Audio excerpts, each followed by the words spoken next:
2023-2024 অর্থবছরের বাজেট উপস্থাপন করবেন।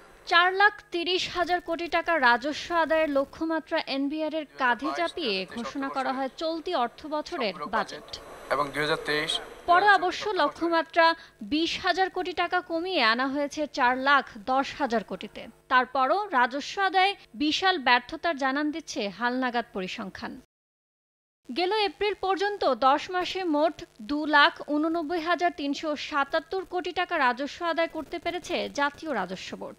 সংশোধিত লক্ষ্যমাত্রা পূরণে অর্থবছরের শেষ 2 মাসে সংস্থাটিকে আদায় করতে হবে 1,20,623 কোটি টাকা।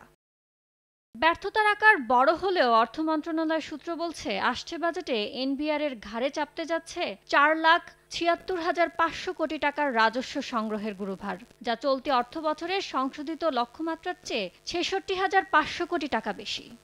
নগদে 500 টাকা বা তার বেশি পেমেন্টে পেতে পারেন ঢাকায় জমিসহ 20 কোটি টাকার পুরস্কার। এই যে বিশাল প্রস্তাবনা, এরপর লক্ষ্যমাত্রা কমিয়ে দেওয়া, পরের বছর আবার টার্গেট বাড়িয়ে দিয়ে কাটছাট করা যে রীতি চলছে, এর জন্য দায়ী ব্যক্তিদের জবাবদিহিতার আওতায় আনতে না পারলে কখনোই পূরণ হবে না লক্ষ্যমাত্রা। গতবার তাদের টার্গেট অনুযায়ী তারা 15% 20% তারা হয়তো অ্যাচিভ করতে পারে নাই। তো তারপরেও আমরা সেটাকে সমান অ্যাডজাস্ট না করে তাদের ক্যাপাসিটির যে ঘাটতিটা আছে বা তাদের ক্যাপাসিটি অনুযায়ী কতটুকু তারা করতে পারবে সেটা হিসাব না করে সিম্পলি আমরা গতবারের ফিগারের থেকে এবার হয়তো 15% বেশি আমরা একটা টার্গেট দিয়ে দিলাম। তো সেটাও কিন্তু ফেয়ার না। তাদের সক্ষমতার অভাব রয়েছে এবং তাদের আসলে একটা দূরদর্শী পরিকল্পনার অভাব রয়েছে। তো এইটার কারণে আসলে এই ব্যাটে বলে মিলছে না এবং সব মিলিয়ে আমরা কিন্তু আমাদের কাঙ্ক্ষিত যে রাজস্ব সেটা পাচ্ছি না। সংস্থাটির সাবেক চেয়ারম্যান বলছেন, সততার ঘাটতির কারণে প্রতি বছর বড় হচ্ছে রাজস্ব আদায় ঘাটতি।